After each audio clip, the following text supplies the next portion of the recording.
ஆடி அமாவாசை நாளில் யாரெல்லாம் கண்டிப்பாக தர்ப்பணம் செய்ய வேண்டும் என்று தெரிந்து கொள்ளுங்கள். வாழையடி வாழையாக குலம் தலைக்க வேண்டும் என்று கூறுவார்கள். அதாவது தாத்தா, அப்பா, மகன், பேரன் என்று ஒவ்வொரு தலைமுறையும் வம்சாவளியாக சீரும் சிறப்புமாக வாழ்வது என்பதை குறிக்கும். எனவே தந்தை இல்லாதவர்கள், அப்பா இறந்தவர்கள் அமாவாசை அன்று தர்ப்பணம் செய்ய வேண்டும். தகப்பனார் உயிரோடு இருந்தால் அமாவாசைக்கு மட்டுமல்லாமல் இதுபோன்ற நாளில் தர்ப்பணம் திதி செய்யக்கூடாது. பலருக்கு ஆண்டு முழுவதும் மாதம் வரும் அமாவாசைக்கு தர்ப்பணம் செய்ய திதி கொடுக்க முடியாத சூழல் இருக்கலாம். அவ்வாறு இதுவரை நீங்கள் அமாவாசைக்கு முறையாக திதி கொடுக்கவில்லை என்றால் 2025 ஆடி அமாவாசை அன்று உங்கள் குடும்பத்தின் முன்னோர்களுக்கு அவர்களை திருப்திப்படுத்துவதற்கு அமாவாசை அன்று தர்ப்பணம் செய்ய வேண்டும்.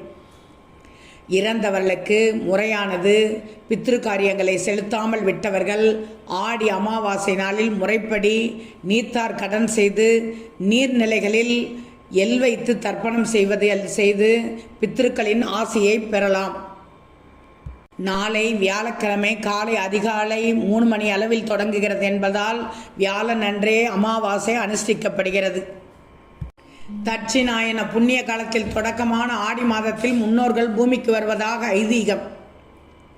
தேவர்கள் இரவு காலம் தொடங்கும் ஆடி மாதத்தில் முன்னோர்கள் தங்கள் பித்ரு உலகத்திலிருந்து பூமிக்கு வருவார்கள். எனவே ஆடி மாதம் அமாவாசை மிக மிக முக்கியமானது. ஒவ்வொரு மாதமும் வரக்கூடிய அமாவாசை நாளில் பித்ருக்களுக்கு முன்னோர்களுக்கு தர்ப்பணம் செய்ய வேண்டும் அல்லது திதி கொடுக்க வேண்டும். ஆனால் வழக்கமாக அமாவாசை என்று திதி கொடுக்க செய்ய முடியாதவர்கள் ஆடி அமாவாசை, தை அமாவாசை நாட்களில் தர்ப்பணம் செய்வது அவசியம்.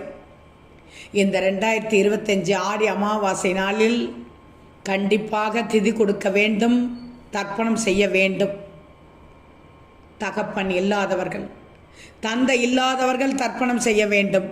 ஆண்டு முழுவதும் அமாவாசை திதி கொடுக்காதவர்கள் நாளை கொடுக்க வேண்டும். இறந்தவர்களுக்கு முறையாக திதி கொடுக்காதவர்கள் நாளை கொடுக்க வேண்டும்.